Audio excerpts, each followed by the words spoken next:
guys, and welcome back to my channel and welcome back to my 2020 Best in Beauty yearly favorite series. If you are new here, every single year we do a roundup series of all of the best beauty products from the year. So in today's video, we're going to be doing the top foundations. So I have got my top 5 most used and most loved foundations.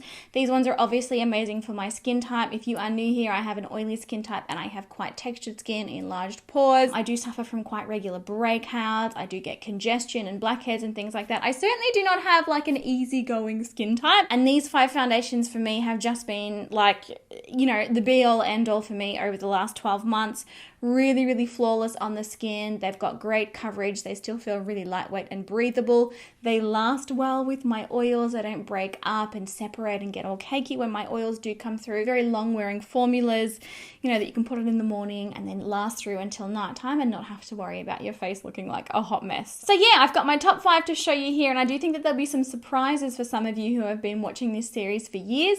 There are some definite changes, and there is one particular one that's missing that you'll be like, Nikkia, where is it? And there's a reason for it, I promise you. All right, so first up, the first foundation, and this is by far the one that I used the most out of absolutely everything.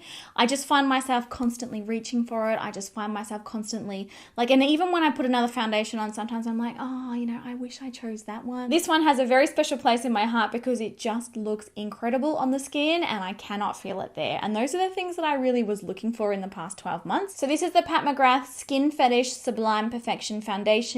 It is a very lightweight, sort of serum-y type formula foundation.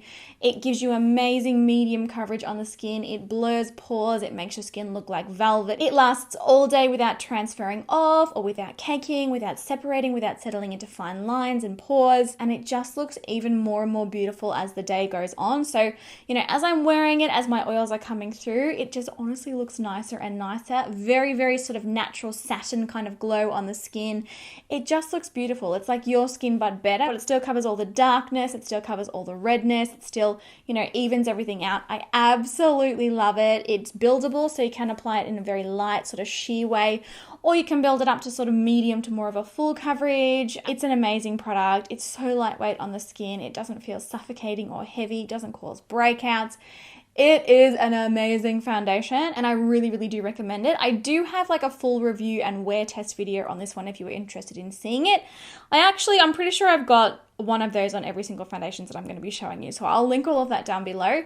But yeah, an amazing foundation. Clear winner of 2020. All right, next up I have the Dior Backstage Face and Body Foundation. This is another really lightweight serum kind of foundation. This year, I really wanted foundations that I couldn't feel on my skin, that were lightweight, that let my skin breathe, that sort of showed the natural texture of my skin through them, but still covered everything up. And that is the theme that you will be seeing in most of the foundations that I've chosen today. This stuff is absolutely amazing. It is completely customizable. You can apply a very sheer layer to the skin and wear it kind of like as a tinted moisturizer, or you can build it up to complete full coverage without it getting cakey and without being able to see it on the skin. It's truly so versatile. It's incredible. Lasts all day. It is transfer proof. It is sweat proof. It's humidity proof. It works really well with oily skin types. It also works amazingly with dry skin types. And very similarly to the McGrath one, like as I'm wearing it during the day and as the oils do start to come through, it just looks prettier and it just looks nicer on the skin. It's honestly, I love this foundation. So lightweight, so breathable. Like I don't want to be able to feel my foundation. I don't want to do my makeup and then be like, oh, I really feel like I need to like wash my face. That's the effect that I get with this one. It's beautiful and it really does last the distance. I love it.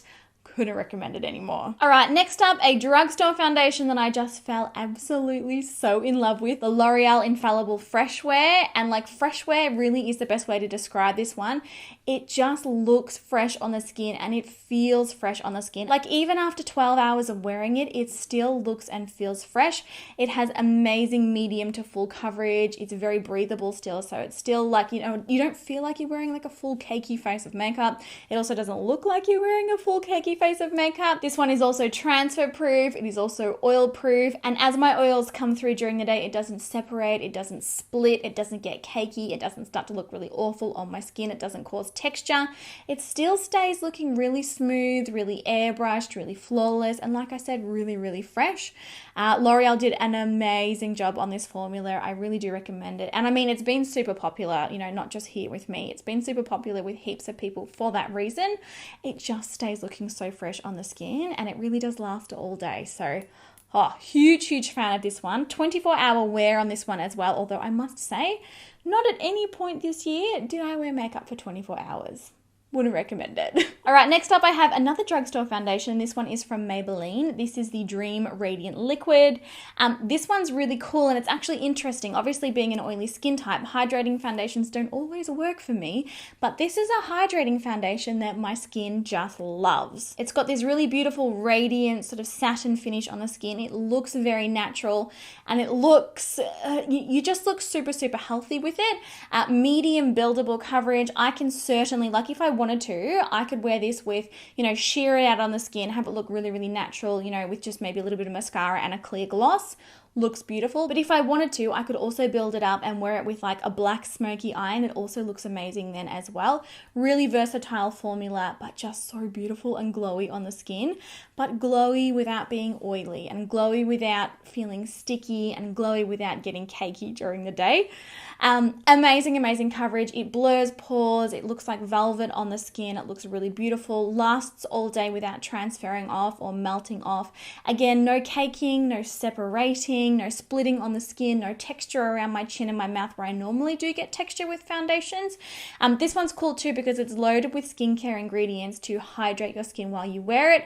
It's got hyaluronic acid in it, one of my most loved hydrating ingredients, as you guys know. It's also got collagen in it. So there are also ingredients in this that are good for your skin, that are going to look after your skin, hydrate your skin while you wear it, but at the same time, again, without being sticky and heavy and awful. This is a beautiful foundation, and I couldn't recommend it anymore. If you want your skin to look perfect, like it's been photoshopped but doesn't feel heavy, definitely a good one to check out. And then last but not least for foundations today, and I know that all of you are probably on the edge of your seats like, when is she going to talk about Estee Lauder Double Wear? When's Double Wear coming? You guys, Double Wear is not in my top favorite foundations this year. I know. I feel like I'm cheating on her. I feel like I've been really, I'm letting her down. She's probably going to get cranky at me and not talk to me for a week. I still love you, girl. She's over there in the drawer. Now, this is not because I don't still love Double Wear. I absolutely, like, it is my most loved foundation absolutely ever. Certainly, if anybody ever comes to me and says, I've got an oily skin type and I cannot get my foundation to stay in place, I cannot get my foundation to last all day, Double Wear is still the girl. Like, she's still the one. She has got your back through anything. It is like paint. Once it is on, it does not come off. It's amazing. But throughout the last year, you know, because I've been at home, I haven't been wearing lots of makeup. I haven't been going to events. I haven't really been wearing any makeup for like super long periods of time. And as a result, I just wasn't reaching for her. You know, once everything goes back to normal and we're able to live our normal lives again, I'm sure Double Wear will be back in a big way. But because of how different things were this year, she's waiting. She's over there and she's waiting for me. So my fifth and final foundation that I've just loved this year, and it's another one that I did discover this year. This one is for my full coverage lovers, for those of you who really want to look like your skin's just super perfect, not a pore in sight, you know, just full coverage, amazing, like photoshopped, unreal, like special event kind of makeup. That is where this one steps in. So this is the Charlotte Tilbury Airbrush Flawless Foundation, and this stuff is absolutely amazing. This is actually the foundation that I have got on my skin today, and I just get so many compliments on my skin when I wear this. It's an incredibly long-lasting formula, but it just smooths, it perfects, and it just makes your skin literally, like, it is like wearing a filter in real life. It's absolutely amazing. And again, as my oils come through during the day, it just looks better and better. It gets this really beautiful, natural, radiant glow about it. Doesn't cake up, doesn't separate, doesn't transfer off. I can wear this one like from 6 a.m. in the morning all the way through until 10 o'clock at night, and it still looks perfect on my skin. Oh, it is amazing, this foundation. And like a lot of the time, like full coverage foundations like this, my skin doesn't always particularly like them. I get like a lot of caking as I'm like sort of moving my mouth, and I do move my mouth a lot. I'm a chatty Cathy. But as I move my mouth during the day, I get a lot of like it's like texture and like cakiness sort of around here. Full coverage foundations usually 9 times out of 10 will always do that on my skin, but this one doesn't. It stays looking smooth and perfect. It really is airbrush skin and flawless skin. Like, I understand why it is titled this way. It is airbrush flawless. So there you go. Those were all of my top, most loved, most used, most cherished foundations throughout 2020. There has definitely been some changes in my makeup wearing habits this year, and as a result, there were some changes in the foundations, but still all safe for oily skin, all safe for long wear, all really lightweight on the skin, and all will not get cakey during the day. That's really what I want. I want my foundation to stay looking perfect, to give me good coverage, but I don't want to feel it. I don't ask for much, do I? Alright guys, I hope that you really enjoyed today's video. Questions, as always, pop them down below. If you've got any particular skin concerns, any questions about any of these products that I talked about, please be sure to pop them down below. I will try and answer as many of them as I possibly can. And make sure that you check out my yearly 2020 playlist if you want to see some of the other top categories that we have done this year. Yeah, I'll link the playlist down below. Alright guys, I love you heaps, and I will catch you all in my next video. Bye!